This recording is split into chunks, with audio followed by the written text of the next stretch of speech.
अप्रैल यानी कल शाम से लागू होने वाले ट्रम्प टैरिफ के चलते बाजार नर्वस है। बाजार पर टैरिफ का कितना असर होगा, भारत टैरिफ के नुकसान को कम करने के लिए क्या कदम उठा सकता है, इस पर जेफरीज ने एक रिपोर्ट निकाली है। इस रिपोर्ट की खास बातें बताने के लिए मेरी सहयोगी दीपाली जुड़ी है, उनसे समझते हैं। दीपाली, गुड आफ्टरनून, बताइए।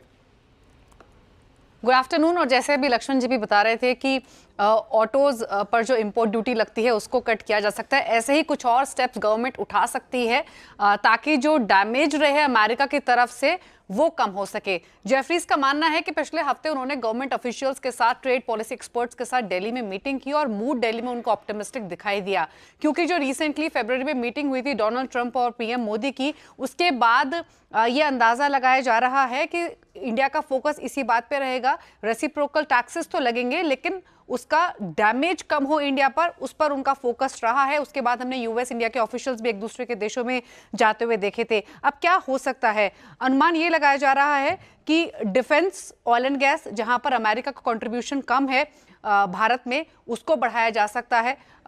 इसके अलावा ऑटो, फार्मा, टेक्सटाइल, ऑटो, इन पर तो इम्पैक्ट रहेगा ही, यहाँ पर सरकार बैकफुट पे रहेगी। लेकिन एक अनुमान ये भी जताया जा रहा है कि यूके और साथ ही यूरोप के साथ जो potential trade deals India explore कर रहा था, उस पर एक रैपिड डेवलपमेंट हो सकता है।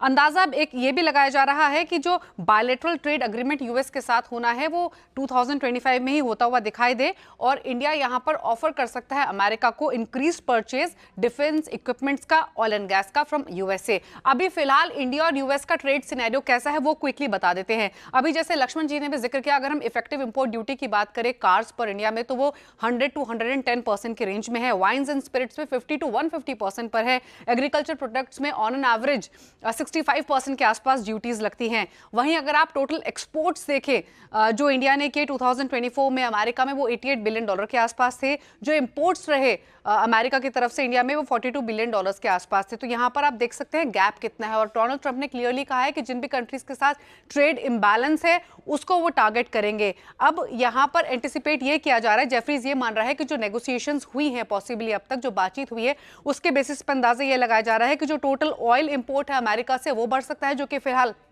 5% के रेंज में है।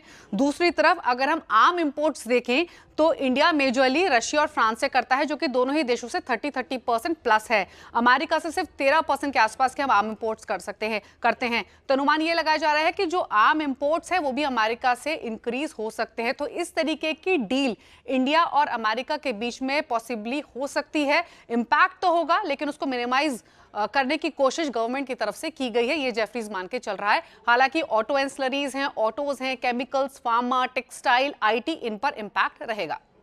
बिल्कुल। तो ये कुछ सेक्टर्स हैं जिन पर फोकस रहेगा। दीपाली, बहुत बहुत शुक्रिया पूरी की पूरी टेबल सामने रखने के लिए। एक स्टॉक की बात करते हैं जो काफ़ी इस बीच में थोड़ा सा इस सब में भंवर में फंस गया है, वो है टाटा मोटर्स। एक बार टाटा मोटर्स का चार्ट लेकर आइए ज़रा, टाटा मोटर्स पर एक बार बात हो जाए। मानस, टाटा मोटर्स का चार्ट देखिए एक बार ज़रा। ये तो खैर आज का चार्ट है, एक बार सब थोड़ा लंबा चार्ट देखते हैं। 1100 से एक डिक्लाइन शुरू हुई, 1100 से हम गए करीब 600 तक गए। आई थिंक जो रिसेंट लोज रहे करीब और उसके बाद 606 तक गए। वहाँ से फिर एक 700 तक की वापस रैली हुई और अब फिर एक डिक्लाइन शुरू हुई। कैसे देख रहे हैं इस चार्ट को? देखिए, पिछले हफ्ते मेरे ख्याल से थर्सडे वाले दिन जब गैप डाउन हुआ स्टॉक में, और ये गैप डाउन में अपने 20 डे मूविंग एवरेज को स्टॉक ने ब्रेक किया था। जब ओपनिंग थी तो 20 डे मूविंग एवरेज के नीचे हुई थी। उसके बाद से पिछले 2 दिन देखिए तो आप देखेंगे कि 20 डे मूविंग एवरेज के ऊपर जाने में काफी मुश्किल पैदा हो रही है।